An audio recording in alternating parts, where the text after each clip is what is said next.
الشيطان الرجيم بسم الله الرحمن الرحيم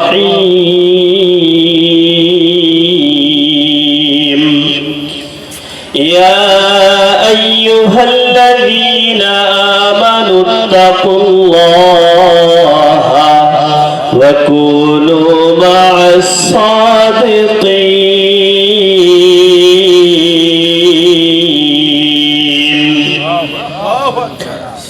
وقال تعالى في كلامه المجيد وفرقانه الحميد ألف لام ميم ذلك الكتاب لا ريب فيه هدى للمتقين. صدق الله المولانا العظيم وصدق رسوله النبي الكريم ونحن على ذلك من الشاهدين والشاكرين والذاكرين والحمد لله رب العالمين. توحید کی امانت سینوں میں ہے ہمارا توحید کی امانت سینوں میں ہے ہمارا ایسا نہیں مٹانا نام و نشان ہمارا ایسا نہیں مٹانا نام و نشان ہمارا. نبی نے آ کر کفر کو مٹایا کفر کو مٹا کر صداقت بتایا کفر کو مٹا کر صداقت بتایا. یا الہی مجھ سے مجھ کو دور کر یا الہی مجھ سے مجھ کو دور کر تاکہ تجھے مجھ میں تجھ کو دیکھ لے میں نے ایک نظر. لا الہ الا اللہ لا الہ الا اللہ لا الہ الا اللہ لا الہ الا اللہ لا الہ الا اللہ لا الہ الا اللہ لا الہ الا اللہ لا الہ الا اللہ لا الہ الا اللہ محمد رسول اللہ صلی اللہ علیہ وسلم. আল্লাহ পাকের বান্দা জনাব মুহাম্মদুর রাসূলুল্লাহ সাল্লাল্লাহু আলাইহি ওয়াসাল্লামের উম্মতগণ আল্লাহ পাকের দরবারে হাজার শুকরিয়া তারিফ যে আল্লাহ জাল্লা শানহু আম্মা নাওয়ালুহু মাগরিবের পর থেকে এ পর্যন্ত একটা মহতি জালসায় কোরআনের জালসায় আশিকিন জাকিরিন শাকিরিনদের মজলিসে আমাদেরকে একত্রিত করে কোরআন ও হাদিসের কিছু কথা মুযাকারা করার জন্য বসার শোনার তৌফিক দান করেছেন এজন্য শুকরিয়া আদায় করি বলি আলহামদুলিল্লাহ. লক্ষ কোটি দরুদ ও সালাম শেষ নবী আখিরি নবী চূড়ান্ত নবী হযরত মুহাম্মদুর রাসূলুল্লাহ সকলে জবান খুলে বলি সাল্লাল্লাহু আলাইহি ওয়াসাল্লাম. मेरे दोस्तों भाई बुजुर्ग ফুলজানা কারিমিয়া মাদ্রাসা এখানে প্রতিষ্ঠিত করা হয়েছে কেন করা হইল কি জন্য করা হইল উদ্দেশ্য না জানা থাকলে কাজটা ব্যাহত হয় কাজটা ভালো হয় না ঠিক কিনা? যে কোনো কাজ করার সময় যদি উদ্দেশ্যহীন কাজ করে তারা হইল পাগল। তারা কি? পাগল। উদ্দেশ্য নিয়ে কাজ করে তারা হইল সফল। যার মাকসাদ ঠিক তার কাজ ঠিক, যার মাকসাদ গলত তার কাজও গলত, ঠিক কিনা? এখানে ফুলজারা মাদ্রাসা করা হয়েছে, এর পিছনে উদ্দেশ্য হইল আল্লাহ ভোলা মানুষগুলোকে আল্লাহর সঙ্গে জোড়ায় দেওয়া। সুবহানাল্লাহ। আল্লাহ বিমুখ মানুষগুলোকে আল্লাহ মুখী করা, দিন বিমুখ মানুষগুলোকে দিন মুখী করা। যেই এলাকায় মাদ্রাসা হয় সেই এলাকায় আলেম ওলামা বাড়ে না কমে? বাড়ে না কমে? বাড়ে। যেই বাচ্চাগুলো গুলি খেলার কথা ছিল, গুটি, যেই বাচ্চাগুলো ফ্রি ফায়ার পাবজি খেলার কথা ছিল, ওই বাচ্চাগুলো মাদ্রাসায় এসে সোনার মানুষে রূপান্তরিত হয়, ঠিক কিনা? এজন্যই এই মাদ্রাসাগুলো প্রতিষ্ঠিত হয়েছে। আজকে যদি মাদ্রাসা না থাকে, অনেক মানুষ না বুঝা না শুইনা মাদ্রাসার বিরোধিতা করে। মাদ্রাসা না থাকলে বিয়া পড়াবে কে? কথা কয় না। মাদ্রাসা না থাকলে জুমার নামাজের খুতবা দেবে কে? মাদ্রাসা যদি না থাকে জানাজা নামাজ পড়াবে কে? ওমিয়া মাদ্রাসা যদি না থাকে তোমাকে মরার সময় সার্টিফাই করবে কে? তার মানে বোঝা গেল মাদ্রাসার প্রয়োজন আছে। আর মাদ্রাসায় থেকে কি করা হয়? আল্লাহ ভোলা মানুষগুলোরে আল্লাহ মুখী করে দেওয়া। সুবহানাল্লাহ। সূরাতুত তাওবার মধ্যে আল্লাহ তাআলা বলেন 119 নম্বর আয়াতের মধ্যে, ইয়া আইয়ুহাল্লাযীনা আমানুত্তাকুল্লাহ, হে ঈমানদারগণ তোমরা আল্লাহকে ভয় করো। যার মধ্যে ঈমান আছে তাদেরকে আল্লাহ ডাক দিয়া বলতেছে তোমরা আল্লাহকে ভয় করো। আল্লাহকে তাকওয়া শব্দের অর্থ কি এটা জানার আগে দরকার আছে কি নাই? বাজান, তাকওয়া শব্দের অর্থ হইল পরহেজ করা। পরহেজ করা, বিরত থাকা। শরীয়তের পরিভাষায় বলা হয় আল্লাহ তাআলা যে সমস্ত হুকুমগুলো নিষেধ করছে ওইগুলো থেকে বিরত থেকে রাসূলুল্লাহ সাল্লাল্লাহু আলাইহি ওয়াসাল্লামের দেখানো পথে আল্লাহর রাস্তায় চলার নাম হইল তাকওয়া। চলার নাম কি? তাকওয়া। এক কথায় বলা যায় আল্লাহ যেগুলো নিষেধ করছে ওই সমস্ত জিনিসগুলো থেকে বিরত থাইকা আল্লাহর হুকুমগুলো নবীজি সাল্লাল্লাহু আলাইহি ওয়াসাল্লামের তরিকা অনুযায়ী পালন করার নামই হইল তাকওয়া। হযরত ওমর ইবনে খাত্তাব রাদিয়াল্লাহু তাআলা আনহু উবাই ইবনে কাব রাদিয়াল্লাহু তাআলা আনহুকে জিজ্ঞাসা করছে, ভাই উবাই, তাকওয়া কাকে বলা হয়? আল্লাহর ভয় কাকে বলা হয়? বলে তখন হযরত উবাই ইবনে কাব রাদিয়াল্লাহু তাআলা আনহু বলেন, ভাই তুমি কি কখনো কাঁটাযুক্ত রাস্তার মধ্যে দিয়ে চলছো নাকি? বলে হ্যাঁ, কাঁটাযুক্ত রাস্তার মধ্যে দিয়ে চলার সময় কাপড়গুলো যেমন জীর্ণ শীর্ণ করিয়া নিয়ে চলতে হয়, তাকওয়ার রাস্তাটা ঠিক তেমন। রাস্তা দিয়া চলার সময় জীর্ণ শীর্ণ করিয়া সামনের দিকে আগাইতে হয়। ও ভাই, দুনিয়ার মধ্যে চলতে ফিরতে এমন হাজারো ঘটনা ঘটে। দুনিয়ার গুনাহের কাজ বলে আসো আমার দিকে আসো, একটু থেইকা গেছেন বলে কিস্তির সাহেব তো বাড়ির মধ্যে ঘোরপা খাইতেছি। একটু দুনিয়ার মধ্যে বিপদে পড়িয়া গেছেন, আল্লাহর কাছে আল্লাহর দ্বারস্থ না হইয়া মানুষের দ্বারস্থ হইতেছে। দুনিয়ার মধ্যে একটু যখনই পেরেশানি তৈরি হয় মালিকের কাছে না চাইয়া দুনিয়ার মানুষের কাছে চাইতেছি। অথচ আল্লাহর রাসূল সাল্লাল্লাহু আলাইহি ওয়াসাল্লাম শেখায় বান্দা যখনই কোনো বিপদে পড়বে বান্দার সাথী হবে জায়নামাজ। বান্দা চাইবে সিজদার মধ্যে। একজন সাহাবী, গরীব সাহাবী, জুতা ছিঁড়ে গেছে, আল্লাহর নবী সাল্লাল্লাহু আলাইহি ওয়াসাল্লামের কাছে আসিয়া বলে, ইয়া রাসূলুল্লাহ, ইয়া হাবিবাল্লাহ, আমার জুতা ছিঁড়ে গেছে। আল্লাহর নবী বলেন তুমি সিজদা দিয়া আল্লাহর কাছে চাও, দেখবা আল্লাহ তোমার জুতার ব্যবস্থা করে দিবে।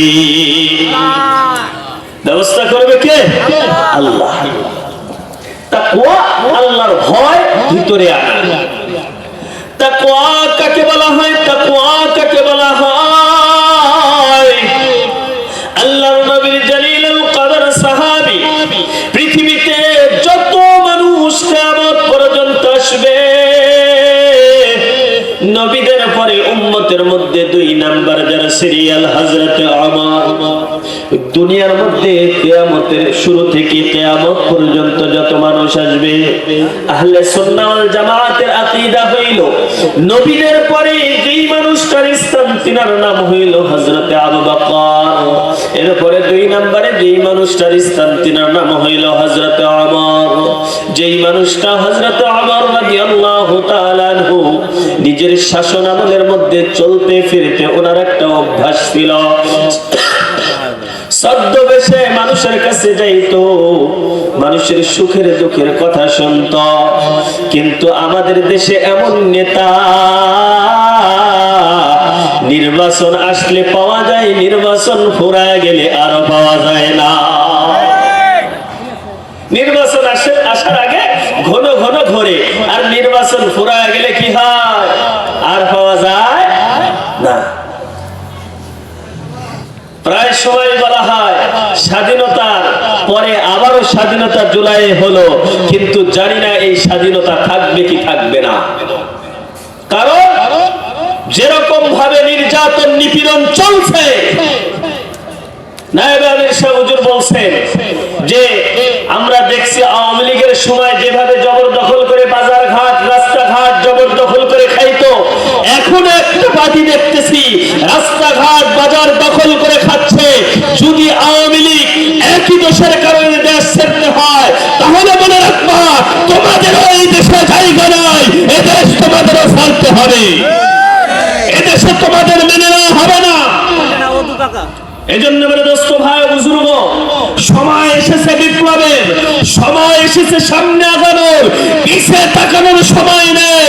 হক কথা মাঠে ময়দানে সব জায়গায় বলতে হবে, ঠিক কিনা? হযরত ওমর রাদিয়াল্লাহু তাআলা আনহু চলতেছেন চলতেছেন, চলতে চলতে তৃষ্ণার্ত হয়ে গেছে, ক্ষুধার্ত অবস্থা। আল্লাহর নবী জলিলুল কদর সাহাবী, অর্ধ পৃথিবী যিনি খলিফা ছিলেন, অর্ধ পৃথিবী যার খেলাফতের আন্ডারে ছিলেন, প্রায় 92টা রাষ্ট্র যিনি চালাইছেন বর্তমান সময়ে। তৃষ্ণার্ত হয়ে গেছে, কোনো গার্ড নাই, কোনো পুলিশ প্রশাসন নেই, একলা একলা জীর্ণ শীর্ণ একটা পোশাক পরে চলতেছেন। মাঠের মধ্যে দেখে কিছু মানুষ, একজন রাখাল কিছু ছাগল চড়াইতেছে। রাখালকে বলল, ভাই তুমি আমাকে একটু দুধ দাও, ছাগলের থেকে একটু দুধ দহন করে আমাকে একটু দুধ দাও, আমি বড় তৃষ্ণার্ত, একটু দুধের প্রয়োজন,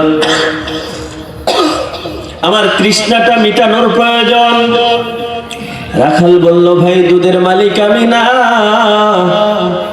আমি হইল এই ছাগল চড়ানোর মালিক। এবার হযরত ওমর রাদিয়াল্লাহু তাআলা আনহু বলতেছেন, ভাই তাহলে তুমি আমার কাছে একটা ছাগল বিক্রি করে দাও, যা মালিককে বলবা একটা ছাগল বাগে খায়া দিছে।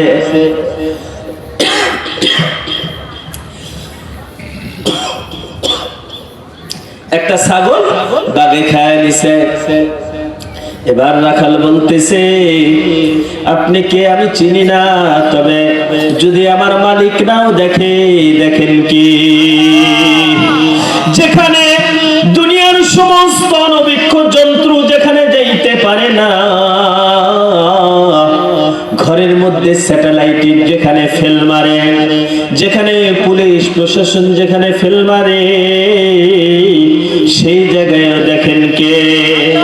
সেই জায়গায় দেখেন আমার আল্লাহ। বাজানদের তাকওয়া হইল, এর নাম হইল তাকওয়া। সেই জমানার একটা রাখালের মধ্যে যেই তাকওয়া ছিল, বর্তমান আমি মৌলবীর মধ্যেও সেই তাকওয়া নাই। রাখাল যেমন আল্লাহর ভয় পাইতো, আমি মৌলবীর মধ্যে সেই আল্লাহর ভয় নাই, যার কারণে দেখা যায় যতই ওয়াজ নসিহত করা হোক, আজকে মানুষ দিনের পথে ফিরতেছে না, কারণ তাকওয়ার বড় অভাব। শুননেওয়ালা বলনেওয়ালা উভয়ের মধ্যে তাকওয়ার ঘাটতি পড়ে গেছে, ঠিক কি? কিনা? বাজান, আমাদের নেশাবের মানুষ সবাই আমরা চিনি, অনেকে চিনব। হযরত আশরাফ আলী থানভী রাহমাতুল্লাহি আলাইহি, যিনি একটা নয় দুইটা নয় প্রায় 1000-এর অধিক কিতাব লিখছেন। উনি একবার দিল্লিতে একটা সফর করতেছেন, ট্রেনের মধ্যে যাইতেছেন। যাওয়ার সময় একটা কুশালের বোঝা ছিল, যেটা টিকি ওজন না দিয়া গাড়ির মধ্যে উঠায় দিচ্ছে। আশরাফ আলী থানভী রাহমাতুল্লাহি আলাইহি বলেন, দুনিয়ার কেউ দেখুক বা না দেখুক, দেখে হইল আমার আল্লাহ। ও বাজান, এই তাকওয়া কিন্তু এমনি এমনি অর্জন করা যায় না, এমনি এমনি এই আল্লাহর ভয় আসে না, এমনি এমনি আল্লাহর ভয় অন্তরের মধ্যে তৈরি হয় না। মানুষের মধ্যে একটা গোস্তের টুকরা আছে, যেটাকে কলব বলা হয়। এইটাকে পরিশুদ্ধ করার জন্য আল্লাহ তাআলা বলেন, ওয়াকুনু মা'আস সাদিকিন। মুফাসসিরে কেরাম বলেন, হে ঈমানদারগণ, তোমরা তাকওয়া অর্জন করো তাকওয়া ওয়ালাদের সাথী হইয়া। কাদের সাথী হইতে হবে? তাকওয়া ওয়ালাদের সাথী হইতে হবে। এমনি এমনি তাকওয়া অর্জন করা যায় না, তাকওয়া এমনি এমনি নিজের মধ্যে আসে না, আগে তাকওয়া ওয়ালা মানুষের সাথী হইতে হবে।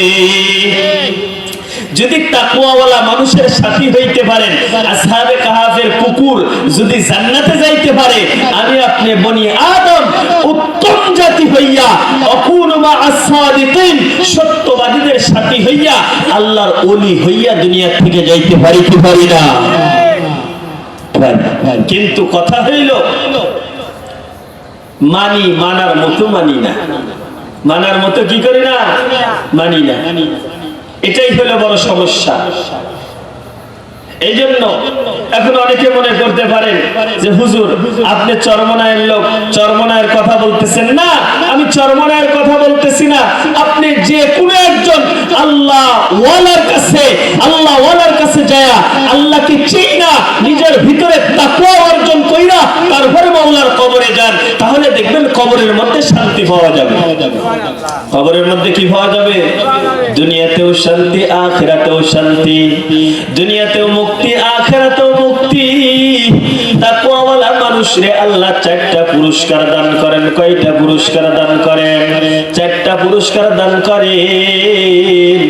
1 নাম্বার পুরস্কার হইল তাকওয়া যার মধ্যে থাকবে তার গুনাহকে আল্লাহ মাফ করে দিবে, সুবহানাল্লাহ। তাকওয়া যার মধ্যে থাকবে তার ইবাদতের মান আল্লাহ বাড়ায় দিবে। তাকওয়া যার মধ্যে থাকবে, যার তাকওয়া যত বেশি তার ইবাদতের মান তত বেশি, ঠিক কি না? তাকওয়াওয়ালা একজনের একটা সিজদা আর আমি আপনার আমার মতো অধমের একটা সিজদার মধ্যে রাত আর দিন ডিফারেন্স, ঠিক কি না? তাকওয়াওয়ালা যখন কোরআন পড়ে, আল্লাহর ভয় যার মধ্যে কোরআন পড়ে, তাকওয়াওয়ালার তাকওয়া যার মধ্যে আসে, সেভাবে যে আমি কোরআন পড়তেছি আমার মালিক কুদরতি ভাবে শুনতেছি, ঠিক কি না? যার মধ্যে তাকওয়া আছে, লাজান তাকওয়া থাকলে পরে আল্লাহ তাআলা যে আমল করবা ওই আমলের মান বাড়ায় দিবে, আল্লাহ ওই আমলের মান বাড়ায় দিবে। 4 নাম্বার হইল তাকওয়া যার মধ্যে থাকবে সারা দুনিয়া যার জন্য পেরেশান রিজিক। সারা দুনিয়া কিসের জন্য পেরেশান? রিজিকের জন্য পেরেশান। কোথায় গেলে রিজিক পাওয়া যাবে, কোথায় গেলে রিজিক পাওয়া যাবে, সারা দুনিয়া রিজিকের পেছনে পেরেশান। কিন্তু আল্লাহ বলেন যার মধ্যে তাকওয়া থাকবে আমি আল্লাহ তারে এমন জায়গা থেকে রিজিকের ব্যবস্থা করিয়া দেব, যেই জায়গার মধ্যে থেকে রিজিকের ব্যবস্থা করে দেব আমার গোলাম ভাবতেও পারবে না কেমনে করে রিজিক পৌঁছায় দেব, কেমনে রিজিক পৌঁছায় দেব। এজন্য মেরে দোস্ত ভাই বুজুর্গ, সময় একদম সংক্ষিপ্ত, আজান হয়ে গেছে। সবচাইতে বড় কথা তাকওয়া আমাদের ভিতরে অর্জন করতে হবে। আর এই মাদ্রাসা প্রতিষ্ঠিত করা হয়েছে তাকওয়াওয়ালা মানুষ বানানোর জন্য। মনে থাকবে তো ইনশাআল্লাহ? সবসময় একটা কথা আমি বলে থাকি, কওমি মাদ্রাসায় মাদ্রাসা আসলে করলে বিপদ কিভাবে আসে জানেন? তসবির এক পাশে কেটে দিলে আর এক পাশ থেকে যেমন দানা টপ টপ করে পড়তে থাকে, বিপদ এক পাশে কেটে দিলে আর এক পাশ থেকে টপ টপ করে বিপদ আসতে থাকে। তবে আমি একজন গোলাম হিসাবে সবসময় মনে রাখবো, আমার প্রতিষ্ঠান থেকে একজন হইলেও আল্লাহর ওলি তৈরি হয়ে বাহির হচ্ছে, এটাই আমার জন্য সফলতা, ঠিক কিনা? যে যত কথা বলুক, মাদ্রাসা যেখানে আমরা থাকবো সেখানে পার্বতী ইনশাআল্লাহ। টঙ্গীর ময়দানে আমার ভাইদেরকে রক্তাক্ত করা হইতেছে, আলেম ওলামাদেরকে রক্তাক্ত করা হইতেছে, যদি প্রয়োজন হয় তাজা রক্ত ঢেলে দেব, কিন্তু এই বাংলার জমিনে সাতপন্থীদের কোন প্রকারের ইস্তেমা হইতে না যাবে, পার্বতী ইনশাআল্লাহ। এই জমিন আলেম ওলামাদের জমিন, এই জমিন শাহজালালের জমিন, এই জমিন শাহপরানের জমিন, এই জমিন আল্লাহর কুতুব ফজলুল করিমের জমিন, এই জমিন মৌলানা ইসহাক সাহেবের জমিন। এই জমিনে আলেম ওলামা বিরোধী কোন জামাত চলতে পারে? মনে থাকবে তো ইনশাআল্লাহ। যদি কখনো প্রয়োজন হয় বাংলাদেশে আলেমদের বাইরে যারাই চলবে তাদের নিস্তার হবে। আল্লাহ পাক যেই সংকট তৈরি হয়েছে এই সংকট থেকে আমাদেরকে বাহির করুক সকলে।